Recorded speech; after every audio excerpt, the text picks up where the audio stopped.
And this is going to be done on the floor, so you don't need to pose for this. Just meet me down here.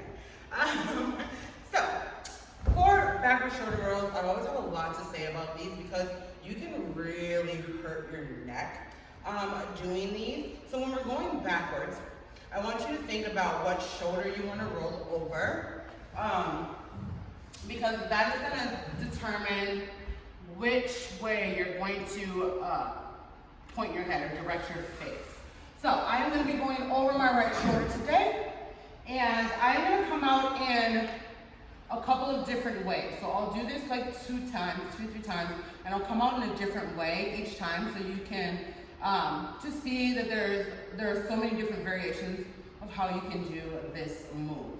Now, I want you to think about keeping everything below the waist glued together until you get it over your head, okay? So we're going to try and keep everything nice and pencil-like on the bottom, very controlled, knees glued together, ankles glued together as much as possible. Now, our flexibility is going to determine whether this is going to happen or not. If we are not that flexible, then getting our butts over our heads with our legs straight may prove to be a little difficult. So I'm going to show you a couple of different ways to get into this. Now, I'm going to explain it and then I'm going to do it because it's really hard to talk with my butt over my head and scrunched up in half. So I'm going to explain it to you and then I will show it to you, okay? So I'm going to lay down on my back. There. And since I'm going over my right shoulder, I am going to look towards my right shoulder. Now, my right hand can either go out to the side or it can stay down by your side. That really doesn't play a big part in the shoulder roll itself, okay? Now, your left hand, your opposite hand, from whatever shoulder you're going to roll over, is what I'm going to say. So today is my left hand, but whatever shoulder you roll over, your opposite hand is going to be what I like to call the tray hand.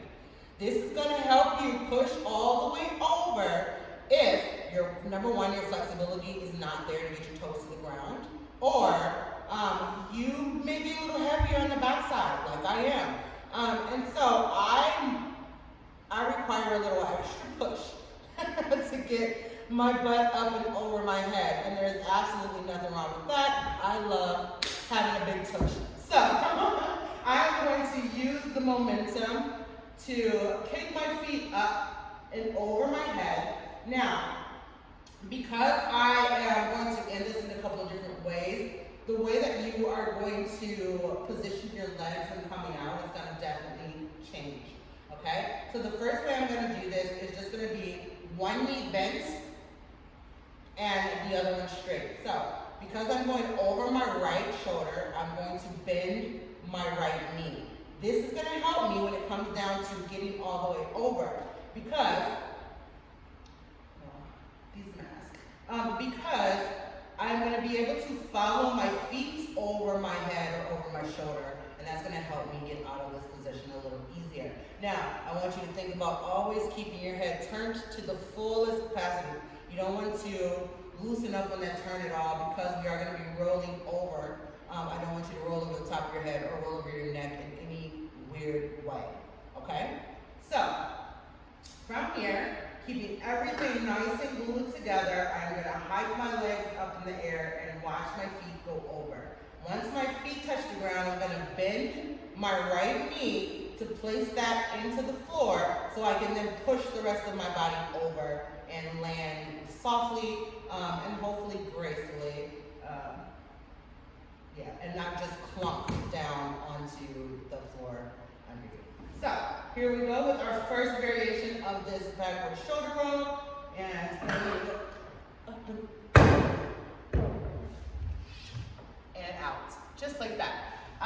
So that is our right knee bent or one knee bent. My favorite way to come out of this shoulder roll is actually in a straddle. As you can see, I have on my stilettos. It's literally the only way that I like to dance.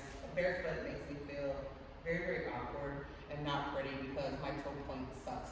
I'm working on it, but it sucks. So, I keep on shoes. I do still point my toes in these shoes because you need to be able to use that base as much as possible. And that is going to help me in this variation of coming out of this shoulder roll. So I'm going to come out in a nice straddle, which means I am going to land flat on my belly, completely opposite of how I started, just flat on my back. Okay? So, let me make sure I have enough room behind me because I've got some poles back there.